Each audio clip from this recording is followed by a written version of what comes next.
Halo internet, kembali lagi bersama gua. Gimana kabarnya semua? Sehat ya? Baik, alhamdulillah.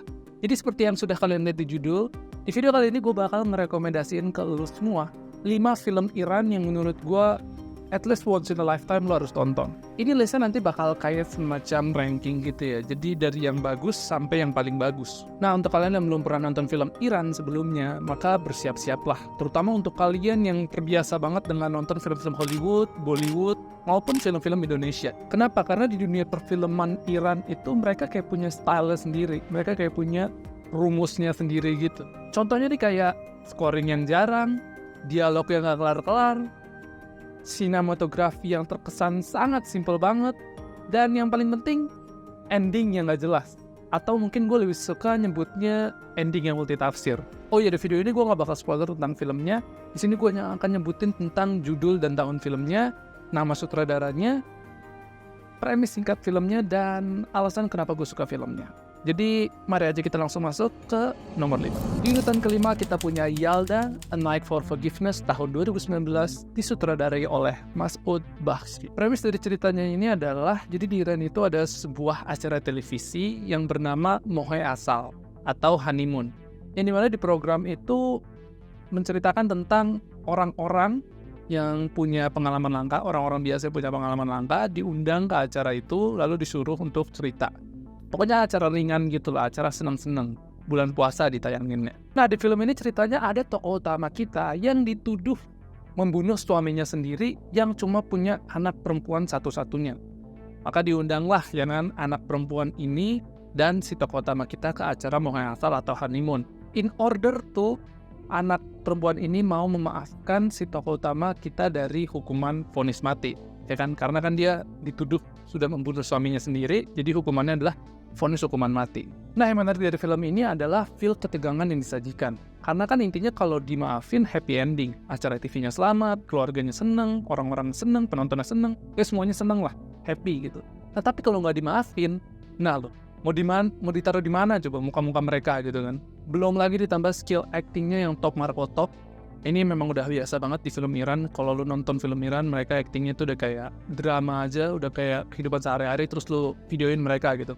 Karena benar-benar natural banget. Di film ini udah berasa banget kayak nonton acara TV-nya tuh live. Karena mereka ngobrol berdua doang tapi bisa sampai nangis gitu kan. Kok bisa gitu. Ya pokoknya film yang satu ini sangatlah gue rekomendasikan. Di urutan keempat kita punya A Hero tahun 2021, disutradarai oleh Asghar Farhodi, salah satu sutradara Iran favorit gue. Menceritakan tentang Bapak Rahim yang dipenjara karena masalah utang. Nah, selama cuti 2 harinya yang dia ambil, dia berusaha untuk meyakinkan krediturnya untuk meringankan beban penjaranya. Tapi semua itu berjalan tidak mulus. Dah, gitu doang. Nah, alasan kenapa gue suka film ini adalah karena di film ini kita nggak punya karakter protagonis, antagonis, brownies, atau apapun itulah. Karena yang kita punya di sini hanyalah manusia. Gokil. Pokoknya di film ini kalian nggak bakal bisa nentuin sebenarnya tokoh utama kita ini baik apa jahat. Sebenarnya musuhnya ini jahat atau baik. Karena emang gitu kan sebenarnya manusia jatinya gitu. Yang tahu maksud dan niat dari dia ya cuma diri dia sendiri dan Tuhan. Berat banget. Ya pokoknya emang film-film Asghar Farhodi ini terkenal banget dengan bawa-bawa moral kemanusiaan gini ya. Dan banyak banget filmnya. Lu bisa nonton mungkin ada Aspiration, Salesman, Hero, About Ellie, tapi yang paling gue suka itu adalah A Hero. Sekarang di urutan ketiga kita punya The Lizard tahun 2004, disutradarai oleh Kamal Tabrizi. Film ini menceritakan tentang Bapak Reza, seorang narapidana yang menyamar menjadi Okhun. Okhun ini semacam ustadz atau ulama pelajar agama yang ada di Iran yang bisa pakai sorban-sorban tuh. Nah, mereka itu jalan di umum pakaiannya kayak gitu. Kenapa? Karena kalau kalian punya masalah agama, itu nanyanya ke mereka. Mereka kayak perpustakaan berjalan gitulah. Nah, si Bapak Reza ini nyamar jadi Okhun dalam rangka kabur dari penjara, ya kan? Tapi secara tidak sengaja, beliau ini malah menginspirasi rakyat di suatu desa untuk melakukan perbuatan-perbuatan baik. Oke, ini film genrenya komedi satir gitu ya. Karena kan di Iran itu sebenarnya Okhun sangatlah dihormati. Mereka itu bahkan sampai diundang lah, ngeteh lah, ngopi lah ke rumahnya gitu, makan bareng. Nah, yang lucunya adalah Bapak Reza ini kan bukan siapa-siapa. Bahkan kriminal dia. Tapi karena dia pakai baju Okhun, dia jadi di treat sangat baik oleh warga-warga di situ. Ya, yang bikin gue suka dari film ini adalah premisnya itu yang sangat unik, brilian menurut gue, dan juga pesan-pesan moral, pelajaran-pelajaran hidup yang dibawanya.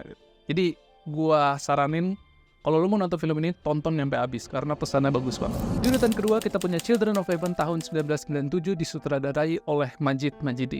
Bercerita tentang sepasang adik dan kakak, Ali dan Zahra, yang saling bertukar sepatu untuk bisa berangkat ke sekolah. Namun ketika hal menjadi sulit, Ali memutuskan untuk mengikuti lomba lari yang nanti hadiahnya adalah sepatu yang nantinya akan dihadiahkan untuk Zahra, adiknya. Dah lah ya, kayaknya film ini nggak usah gue ceritain panjang lebar lagi. Kenapa? Karena film ini sangat klasik, sangat childhood. Dulu kita nonton mungkin di Global TV atau di RCTI gitu. Cuma coba lu nonton lagi deh, karena kan waktu itu mungkin lu masih kecil. Gue juga waktu itu masih kecil nontonnya, cuma ketika gue udah dewasa sekarang, masih kecil sih, gue nyoba nonton lagi, dan ternyata memang sebagus itu, Pak. Masalahnya mereka berdua, si Ali dan Zahra ini kan masih kecil banget ya, tapi aktingnya lo bisa semenyentuh hati itu gitu. Pokoknya film ini sangat heartwarming, family movie. Ya, pokoknya lo harus nonton ini seumur hidup sekali lah. Ya, di urutan nomor 1 kita punya Taste of Cherry tahun 1997, disutradarai oleh Abbas Kiarostami. Sutradara favorit gue. Premisnya ini adalah orang mau bunuh diri. Waduh, dark banget. Nah iya, tapi sebelum dia bunuh diri, dia mau nyari dulu keliling siapa orang yang mau nguburin dia pas dia udah mati. Gila, bagus banget gitu. Ini film benar-benar favorit gue so far sih. Kenapa? Karena nontonnya itu benar-benar berasa tenang banget. Sinematografinya itu banyak yang ngambil long shot, jadi kesana itu kayak peaceful, dialog-dialognya juga meaningful, dan juga ibarat kalau dia menang award The Power of Simplicity. Karena emang simple banget dari segala aspek, mulai dari warna yang seadanya, cerita yang udah gitu aja, simple banget. Terus juga scoring yang sangat jarang, cuma ada suara burung, pasir, kuli, knalpot. Ya pokoknya ini film Iran nomor 1 rekomendasi gue. Oke, terima kasih sudah nonton videonya. Kalau ada film-film yang gak gue sebutin, itu kemungkinannya ada 2. Yaitu mungkin gue belum nonton filmnya, atau emang gue gak suka filmnya. Jadi ya, sampai ketemu lagi di video selanjutnya. Hasten Aboshit, Muboze Berkhudat Bosh, Khudafiz.